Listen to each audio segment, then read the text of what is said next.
Happy Thursday morning, everyone. Today I'm going to do something I meant to do for a while, which is to exclusively spend the entire day just making music with the PyQuencer. I have not done that before. Yeah, it might be crazy since I'm developing this, but I've been so focused on just cramming in features and adding features, and unfortunately the Musikmesse didn't go so well because I wasn't confident enough. There were some major showstopper bugs, so I left early, went home and fixed those bugs. And now I'm going to focus on making some YouTube videos and to show the features that I've been adding in the meantime.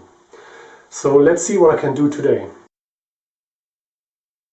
The reason that I'm smiling is because I spent about an hour, maybe a little longer. I made 3 different patterns, just one evolving from another. As always, I was basically just laying down some drums and then pretty much going random, but of course I took a little more time into choosing the sounds I like. I wouldn't have done that in front of the camera because then I'm really nervous. What I really like, what's so cool is I was always thinking of this as sort of the Game Boy amongst the sequencers. And in fact, yes, you can hold it like this. You can be walking around and triggering patterns. I can reach most of the things with the buttons of my thumb. Of course, as soon as I want to twist the knob, I have to sort of reach over. But it's still so cool. Like if you're on a trip or if you're with friends, you can just space out. And also, I made only 3 patterns with sort of different instruments. And just playing with them, you know, muting, unmuting, adding some effects. And you can make some changes and then press the reset or revert button to get back where you were. And there's like so many, I say like DJ things or play things. I mean, it was designed to be that way. I'm just like really relieved that it's working out. So the workflow really is, so that would be the first step, to make some patterns, you know, ensure that you can play with it and you're comfortable. And then the next step could be 2 options. I could like add another pattern to play on the other deck to mix with. That would be cool to show you. But generally the next step would be to tag each track with a category so that it's being assigned to a proper bus. And then just press record and jam for a while. And then you end up with your 4 audio tracks. And then you can start a fresh project, lay out some new drums with ducking, so you can replace the drums if you want, and then you can basically have your stems playing on like the second deck, and you create a new pattern, a new music on your first deck. And as I said, you can use ducking and just have fun. It's such a relief. I did have a couple of crashes and I did find more like bugs or unwanted behaviors, but generally speaking it's pretty good, and the battery still has the 4 lights. It's kind of like a music Game Boy, and that's exactly what I want it to be. And I hope some of you would be interested in this. I consciously chose not to have a touch screen. And I think there's like 2 different camps, and this one would be obviously the non-touch screen camp. I'm just so excited and so relieved.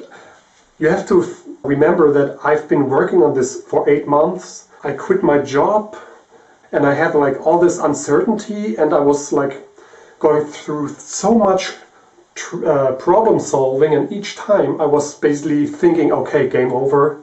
You know, it's a big waste. I'm done, I'm finished. And now I really believe in it again and it's so much fun. I'm finally able to demonstrate the value of it.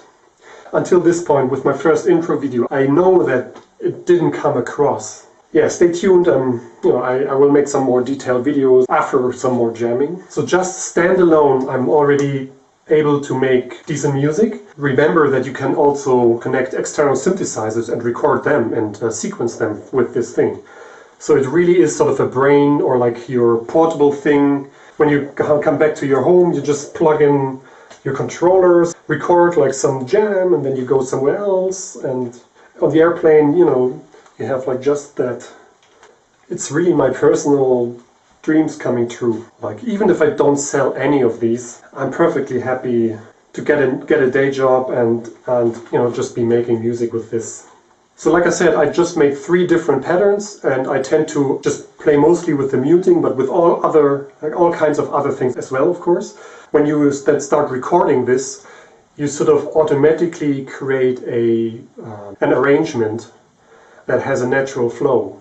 It will be a bit random, but you will then be able to edit the parts you don't like out, and you will end up with sort of a bit random but natural progression and arrangement. This is really the core of the workflow and what makes it fun and spontaneous. You're not like meticulously trying to produce a hit for the radio that has a certain sequence and format and a certain length or whatever. That's not what this is designed for. This is really just designed to provoke happy accidents. I haven't been in Bliss for a while, so I'm really enjoying this moment.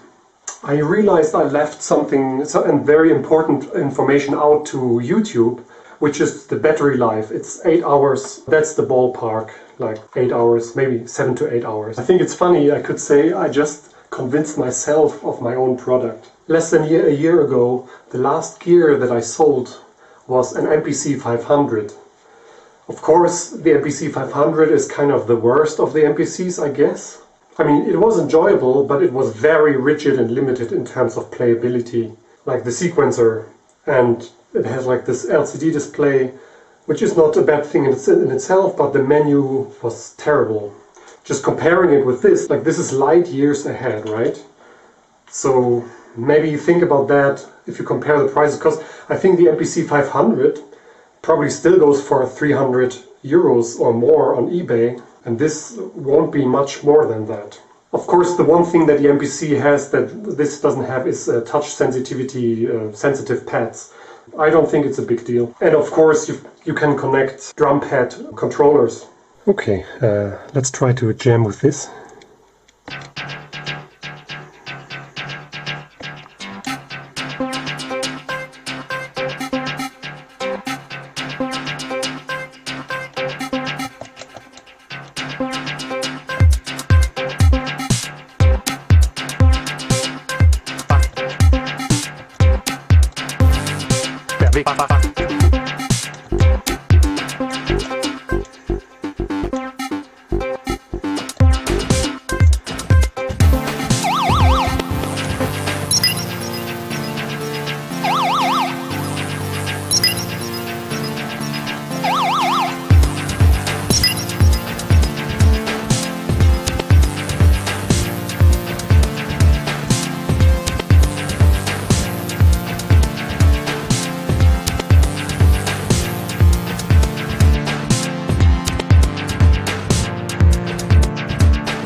Oops.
Sorry for messing up after 4 minutes.